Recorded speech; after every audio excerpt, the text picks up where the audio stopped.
Bem-vindo à parte 2 da pneumatologia. Vamos continuar o vídeo anterior. Hoje vamos continuar no unificando. O Espírito unifica.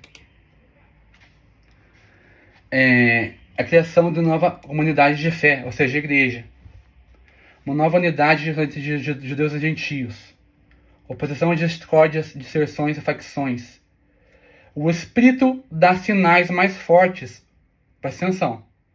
O Espírito dá sinais mais fortes ou fracos da presença de Deus na vida das pessoas. Segundo nossa resposta a Ele. A expressão como uma resposta de gente. Quem está sendo alimentado mais? O Espírito ou a carne? Olha aqui, sobre o Espírito Santo. Ele pode se retirar em um momento de desagrado.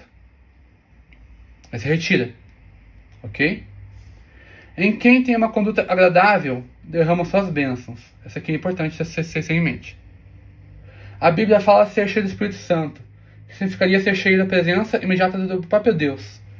Isso, portanto, resultará em sentir o que Deus sente, desejar o que Deus deseja, fazer o que Deus quer, falar em nome de Deus, orar e ministrar na força do que Deus concede, e conhecer com o conhecimento do que o próprio Deus dá.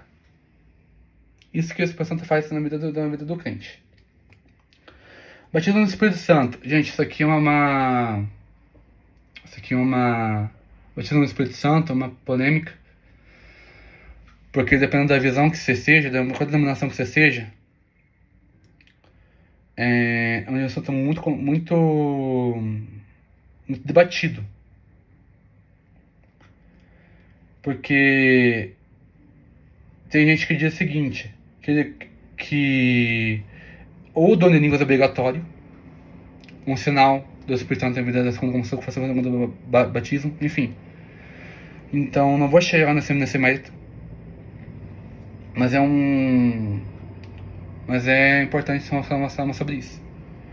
Uma referência ao que ocorreu durante a oferta de Pentecostes, ou seja, discípulos já serem convertidos. O Espírito Santo só vem para a pessoa convertida. Uma referência ao que ocorre no momento da conversão. Por exemplo, ocorre no momento da conversão. O batismo no Espírito Santo ocorre no momento da conversão. Tá bom? Quando você se converte a Jesus Cristo, como seu único Salvador, exatamente o Espírito Santo vai morar na sua vida. Então, você já foi batizado no Espírito Santo já.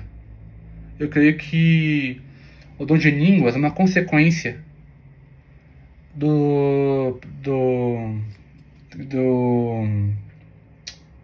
da conversão. Porque o dom é consequência. Qualquer dom. Pode ser ministerial, pode ser não só dom de línguas, né? Mas pode ser qualquer dom que você tenha. Esse aqui, quando você se converte, você já recebe ele. Então, você já tem o dom na sua vida já.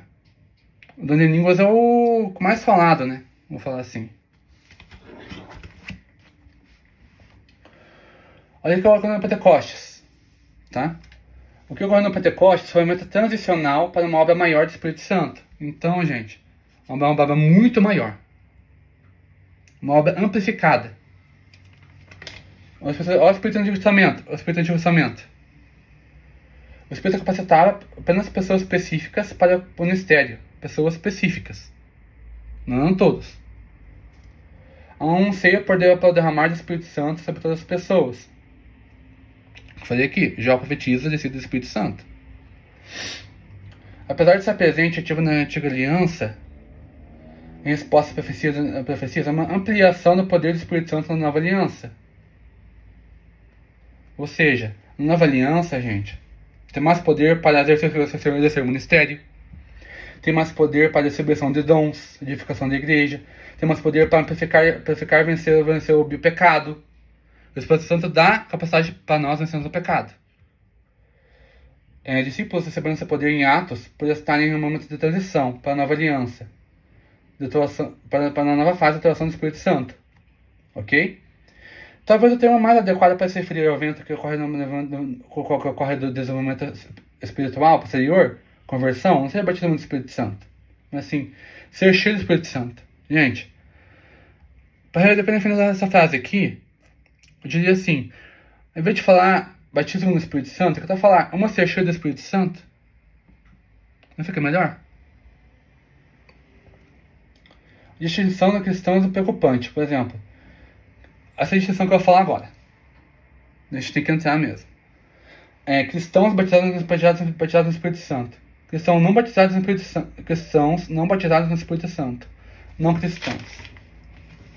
Então, gente, isso aqui é um negócio métrico que eu não vou entrar.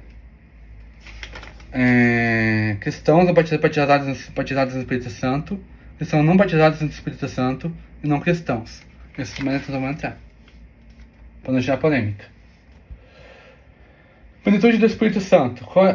Então a plenitude do Espírito Santo que vai gerar comunhão, vai gerar comunhão com Deus, uma capacitação, uma maturidade pessoal cristã.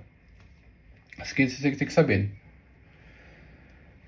Quer ser cheio do Espírito Santo? Ser cheio do Espírito Santo é um mandamento previsto em Efésios 5,18, que resulta em transformação de vida do indivíduo. Ou seja, quando conhecemos Jesus, nossa vida é transformada. Então o Espírito passa a morar na gente.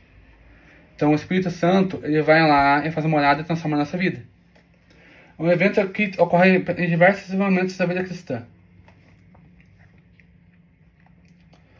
Dons espirituais. Gente, o que é dom espiritual?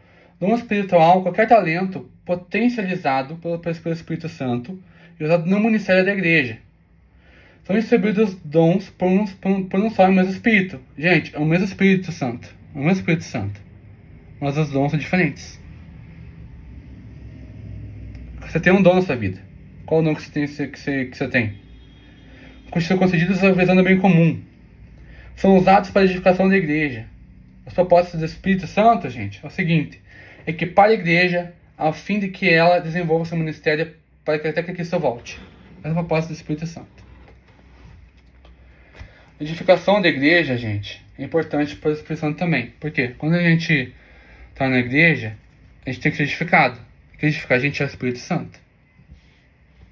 O aperfeiçoamento dos santos e desempenho do serviço. Gente, essas pessoas estão dando a pessoa para o serviço dele.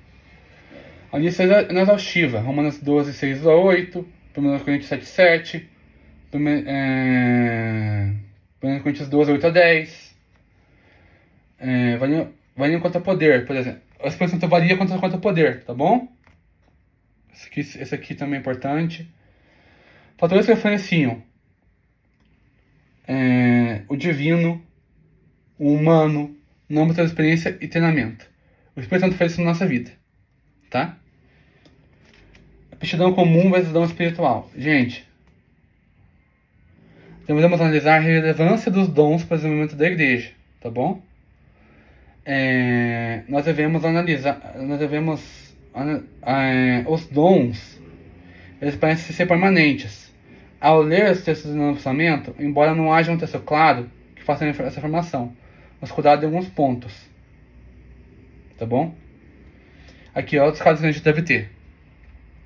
Casamento e celibato, devido a sua natureza, não são permanentes. Dons como cura, profecia e evangelismo não são usados para o bel prazer do usuário, mas dependem da ação soberana de Deus. Como o Espírito Santo é quem distribui os dons, ele pode entender que quando há necessidade de uma maior retratação ou até cancelamento de um determinado dom a um indivíduo qualquer. Todos os dons são substituídos na eternidade por algo maior. Alguns dons são miraculosos, visto que não são nenhuma origem humana, e geram maior espanto. Gente, qual o dom que dá maior espanto nos crentes? Vamos lá: profecia, cura, expulsão de demônios, falar em línguas, esse é mais importante, milagres. Apesar disso, não há uma hierarquia entre os dons miraculosos e dons não miraculosos. Gente, uma coisa aqui, ó. Esse aqui é um debate que tem até hoje. Os dons miraculosos, eles cessaram? Para mim, eu creio nisso. Eles não cessaram, eles continuam. Então, os dons eles não cessaram, eles continuam. O dom de línguas continua, o dom de profecia continua, o dom, todos os dons continuam. O miraculoso continua. Então é isso que eu falo. Então acaba a parte 2 da pneumatologia. Boa noite.